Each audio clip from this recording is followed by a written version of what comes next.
بھی ہم سنتے رہیں گے. تو گفتگو کا آغاز سب سے پہلے ڈاکٹر صاحب آپ سے ہی کر لیتا ہوں، بلکہ اس سیگمنٹ کو ہم ذرا پراپر آپ کے ساتھ ہی نتھی کر دیں تو زیادہ مناسب ہے.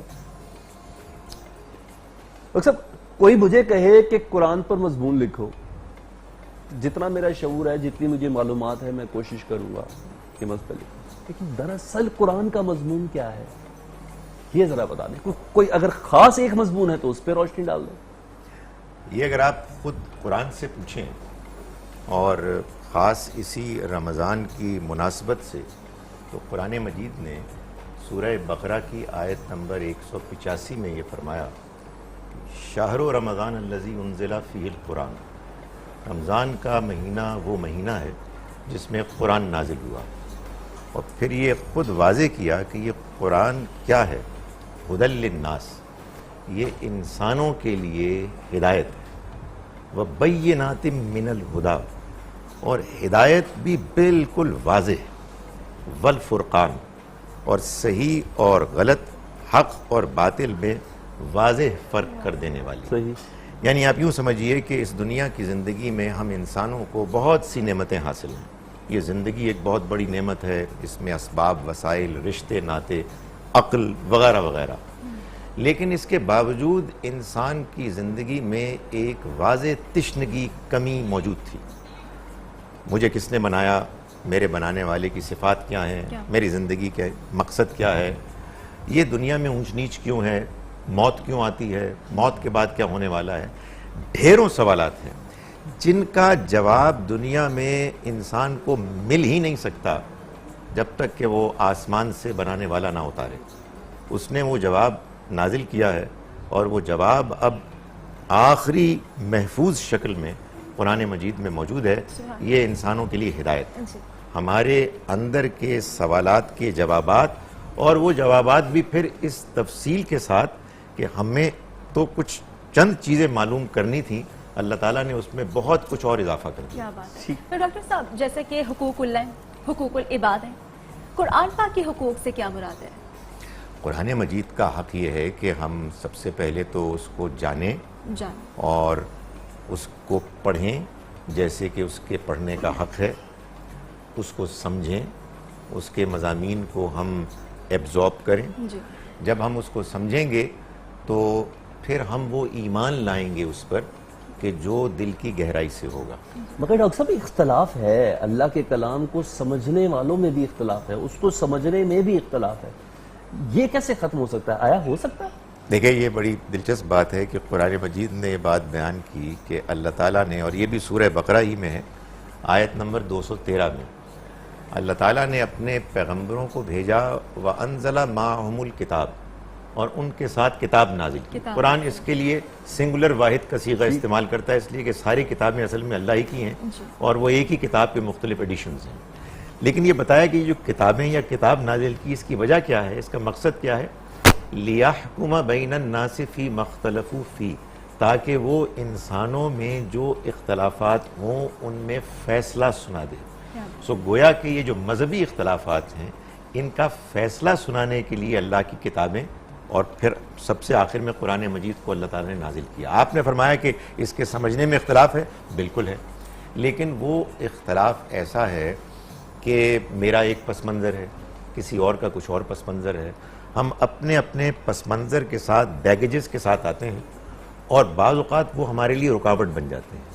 لیکن اگر ہم اللہ کی کتاب کے آگے انکنڈیشنلی سرنڈر کر دیں، اور ہم یہ کہیں کہ جی میرے ذہن میں کچھ نہیں ہے، میں خالی ہوں، میں محتاج ہوں، میں سوالی ہوں، تو آپ کو قرآن مجید پھر ایسی رہنمائی کرے گا، آپ کو، مجھ کو، ہم سب کو، ہمارے مختلف پس منظر کے باوجود، کہ جس میں ہم متفق ہوں گے. اچھا، اختلاف اس لیے نوٹ کیا جاتا ہے کہ ہم اپنے پس منظر میں قرآن کی آیتوں کے ترجمے کو تراش رہے ہوتے ہیں. بھائی مجھے آپ یہ بتائیے سلمان صاحب کہ میں یہ کہوں کہ میں نے قرآن ایسے سمجھنا ہے جیسے میرے ابا جان نے سمجھایا تھا، اور آپ فرمائیں کہ میں نے ایسے سمجھنا ہے جیسے آپ کے ابا جان نے سمجھایا، تو ہمارا اتفاق ہو کیسے سکتا ہے؟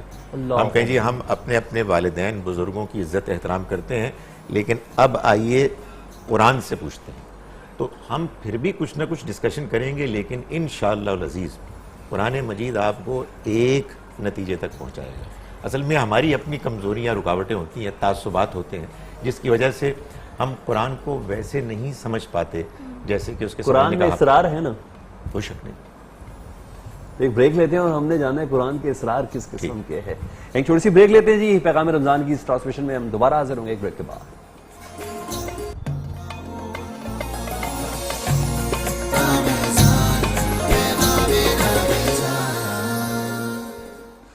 ویلکم بیک جی. روح ذہن اور دلوں کو منور کرنے کا زلزلہ جاری ہے. پہلا شرائع رحمت ہے اور کوشش کر رہے ہیں کہ اللہ کی رحمتوں کے جو دروازے ہمارے لیے کھلے ہیں اس سے ہم بھی مستفید ہونے کا ذریعہ ڈھونڈ سکیں. ڈاکٹر صاحب سوال وہی جو بریک سے پہلے تھا کہ اسرار قرآن یقیناً بہت زیادہ ہوں گے. کسی بھی آیت کو 7 بار پڑھنے سے اس کے اثرات کیا ہوتے ہیں, 20 بار پڑھنے سے, 21 بار پڑھنے سے کیا ہے آپ کی نظر میں جو اسرار آج تک ہمیں سمجھ میں آئے وہ کیا ہے قرآن میں؟ دیکھیں یہ جو ابھی آپ نے بات کی نا, اصل میں یہ قرآن مجید کے 2 الگ الگ پہلو ہیں. قرآن مجید کا جو پہلو اصل ہے, جو مطلوب ہے, جس کے لیے اللہ نے اس کو نازل فرمایا ہے, وہ تو وہی ہے جو میں نے گزارش کر دی, ہدایت. اور ہدایت انسان کو حاصل ہوتی ہے, قرآن نے خود اس بات پر اصرار کیا, تدبر کے نتیجے میں, غور و فکر کے نتیجے میں. اللہ تعالیٰ نے جو قرآن مجید میں باتیں بیان کی ہیں, جن الفاظ کے ساتھ کی ہیں, جس سیاق سباق میں کی ہیں, آپ ان کو جتنا گہرائی سے پڑھیں گے اتنا زیادہ قرآن مجید کا مفہوم آپ پر واضح ہوگا. یہ ایک الگ معاملہ ہے جس کو کہ قرآن مجید کا ایک بونس ایڈوانٹیج کہنا چاہیے کہ آپ اس کی بعض آیات کو پڑھتے ہیں, اس کے کچھ اثرات ہوتے ہیں. یہ لوگوں کے اپنے اپنے تجربات ہیں, ظاہر ہے اس سے انکار نہیں کیا جا سکتا. ہم آج کل دیکھتے ہیں لوگ بیان کرتے ہیں کہ بعض صورتیں ہیں ان کو پڑھ کر بعض بیماریاں دور ہوتی ہیں. قرآن اصلاً اس لیے نہیں آیا, لیکن قرآن مجید کے آنے کی برکت سے یہ چیزیں بھی حاصل ہوتی ہیں. قرآن مجید کے اندر جو اگر آپ مجھ سے پوچھیں راز ہیں, وہ اصل میں اس لحاظ سے ہیں کہ جب آپ قرآن کو پڑھتے ہیں تو آپ غور و فکر کے نتیجے میں اس کے اندر جو چیزیں پوشیدہ پنہاں ہیں ان کو حاصل کرتے ہیں. قرآن کی جو زبان ہے, جو قدیم عربی زبان کا انداز ہے, اس میں ایک طریقہ ہوا کرتا تھا کہ جس کو اگر میں سمجھانے کے لیے کہوں کہ بعض چیزیں امپلائیڈ ہوتی تھیں اور اس لیے ان کو بیان نہیں کیا جاتا تھا, وہ حذف ہو جاتی تھی. یعنی ایک بات ہے جو بیان ہوئی چند الفاظ میں, لیکن ان الفاظ کے اندر ایک زیادہ بڑا مفہوم ہے کہ جو موجود ہے, اور وہ ذرا آپ قرآن مجید کے سٹائل سے آشنا ہو جائیں تو آپ سمجھ جائیں گے. اس کی بہت سی مثالیں ہیں, ظاہر ہے اس وقت تفصیل ہمارے پاس اس کا موقع نہیں ہے, ورنہ میں آپ کو بتاؤں کہ ایک جملہ ہے, وہ جملہ اس طرح سے ڈیزائن کیا گیا ہے کہ اس کے الفاظ کا ایک ظاہری ترجمہ ہے, لیکن اس ترجمے کو کر کے آپ خود کہہ سکتے ہیں کہ یہ بات اتنی نہیں ہے, اس سے زیادہ ہے. آپ نے کہا نا یہ سب سے بڑا ایک یہ ہے کہ ہدایت ہے بیسک مقصد, لیکن گمراہی کا ذکر بھی اس میں.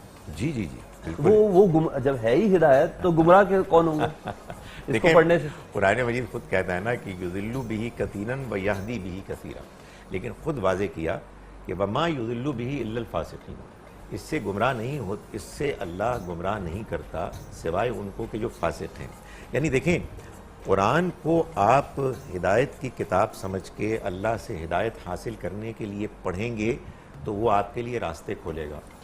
قرآن مجید کو آپ پڑھیں گے دکھاوا کرنے کے لیے, لوگوں کے اندر اپنے علم کا روب پیدا کرنے کے لیے, یا اپنے مفہوم کو ثابت کرنے کے لیے, یہ بہت ہوتا ہے. میں نے اپنا مذہبی تصور کہیں اور سے طے کر لیا, اب آئیں قرآن مجید سے کہیں کہ بھائی آپ ہمیں کچھ دلائل فراہم کریں, قرآن آپ کو گمراہ کر دے گا.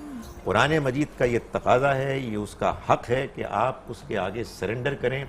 باقی جتنے بھی ذرائع علم ہیں ان کو اس کے مطابق ایڈجسٹ کریں, قرآن کا فٹ نوٹ بنائیں, یعنی ان کو ہیچ گردانے ہیں اس کمپیئر ٹو. بالکل قرآن سب سے اوپر ہے, ورنہ آپ کہیں گے کہ جی یہ میں نے بات سمجھ لی ہے, یہ میں نے بات کہیں تاریخ سے, کہیں کسی بزرگ سے, کسی کی سٹیٹمنٹ سے, اب ہم قرآن کو پڑھتے ہیں کہ قرآن اس کو ثابت کرے. بریک پر جانے سے پہلے میں نے ایک سوال کیا تھا کہ قرآن پاک کے حقوق کیا ہیں, آپ نے بڑا پیارا جواب دیا, لیکن آپ نے جواب میں فرمایا تھا کہ قرآن پاک کے پڑھنے کے حق کو ادا کیا جائے, اس حق پر روشنی ڈال دیجیے. اس کو قرآن مجید نے خود ان الفاظ میں بیان ویسے ہم لوگ سمجھیں کہ جزدان خوبصورت ہو اور ریک بڑا خوبصورت ہو, شیلف بڑا خوبصورت ہو, کوئی حرج نہیں ہے, بشرطے کہ اس کے اصل حقوق پہلے ادا کیے. جی.